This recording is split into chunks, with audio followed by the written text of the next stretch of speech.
કેટલાક લોકો વગર તહેવારે તહેવાર ઉજવે છે. નથી હોળી નથી દિવાળી તોય પેંડા વહેંચે છે. મોકો કંઈ મોટો નથી પણ તેમના માટે બહુ ખાસ છે.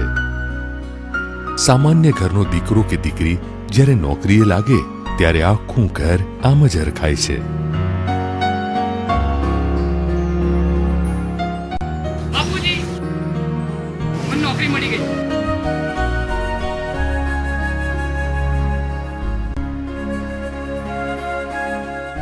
આ હરખ છે ગુજરાતના છેલ્લા 10 વર્ષનો, લાખો પરિવારોનો અને તેમના પગભર થયેલા સંતાનોનો. કારણ કે જ્યારે એક યુવાન પગભર થાય છે ત્યારે એક રાજ્ય પણ પગભર થાય છે. પણ કદાચ 10 વર્ષ પહેલા જો આપણે જૂની સમસ્યાને નવા દ્રષ્ટિકોણથી ન જોઈ હોત તો આજે પણ આ ઉજવણી નહીં પણ નોકરી માટેની કતારો હોત. રોજગારી માટે રોજગાર મેળાઓ જેવા પ્રયત્નો તો પહેલા પણ થતા હતા, પણ ત્યારે સરકારની ભૂમિકા હતી માત્ર બેરોજગારોની નોંધણી કરવી અને તેમની નોકરીદાતાઓને ભલામણ કરવી.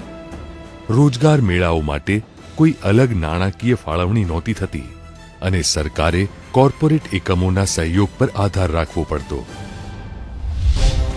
પણ હવે આ સમય હતો જ્યારે પહેલી વાર આ સરકારે રોજગારી ક્ષેત્રે નવેસરથી વ્યૂહરચનાઓ ઘડી.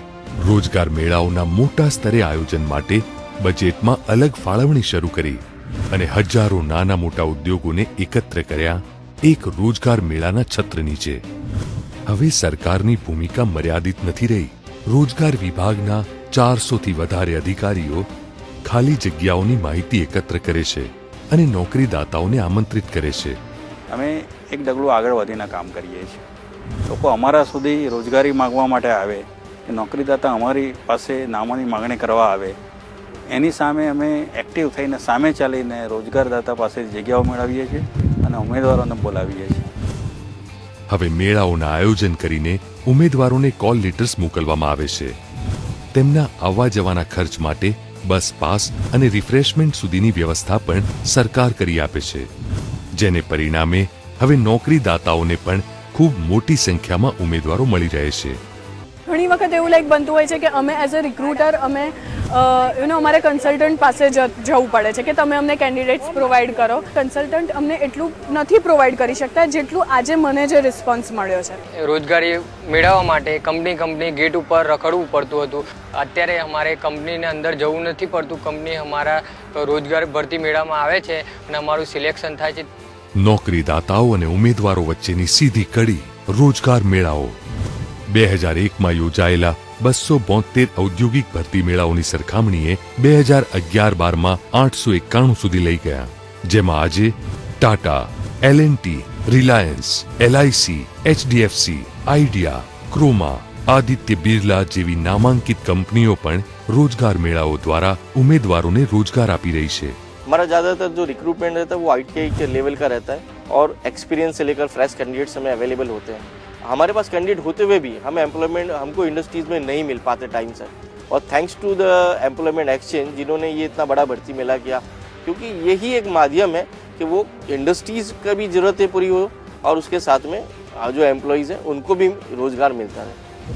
આપણે ઉદ્યોગોની જરૂરિયાતો પ્રમાણેની તાલીમ યુવાનોને આપી એપ્રેન્ટિસ તાલીમ યોજના દ્વારા આજે ગુજરાતમાં 5381 ઔદ્યોગિક એકમોમાં 235 વ્યવસાયોમાં અને 30,000થી વધારે બેઠકોમાં યુવાનોને તાલીમ આપવામાં આવી રહી છે.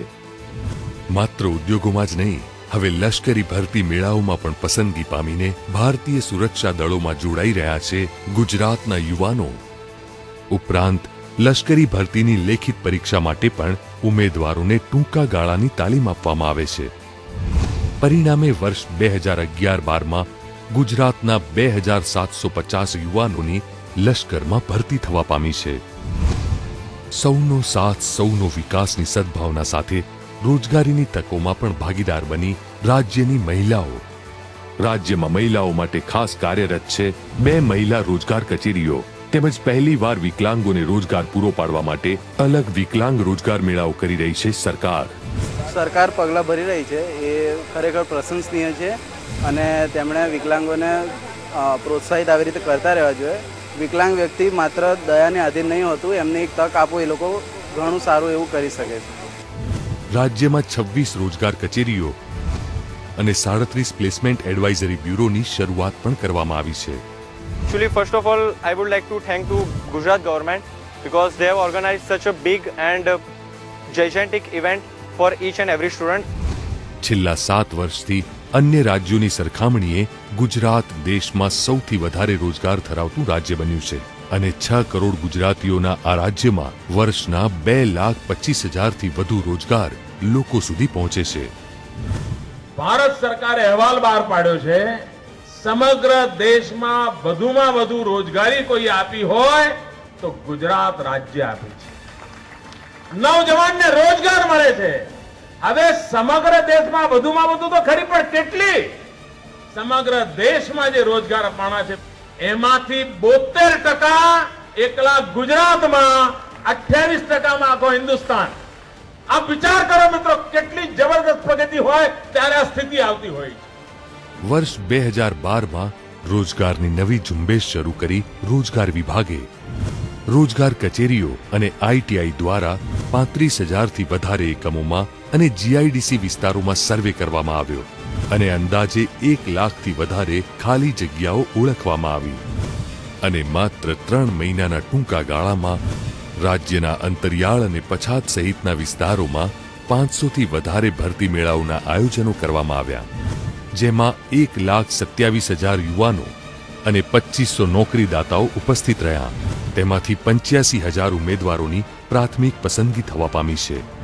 આ મેળાઓમાં 9,000થી વધારે અનુસૂચિત જાતિઓ અને જનજાતિઓના ઉમેદવારો સાથે 62,000 જગ્યાઓમાં કન્ફર્મ પ્લેસમેન્ટ થઈ ચૂકી છે અને પસંદગી પામેલા યુવાનોને માનનીય મુખ્યમંત્રીશ્રીની ઉપસ્થિતિમાં તારીખ 9થી 13 એપ્રિલ દરમિયાન યોજાનાર સ્વામી વિવેકાનંદ યુવા રોજગાર સપ્તાહમાં જોબ લેટર્સનું વિતરણ કરવામાં આવશે.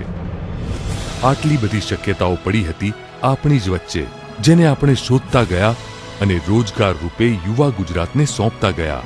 કારણ કે ન તો માત્ર એક વ્યક્તિની પણ એક રાજ્યની છાતી પણ ગર્વથી ફૂલી જાય છે જ્યારે કોઈ યુવાન ઘરે જઈને કહે છે કે મને નોકરી મળી ગઈ.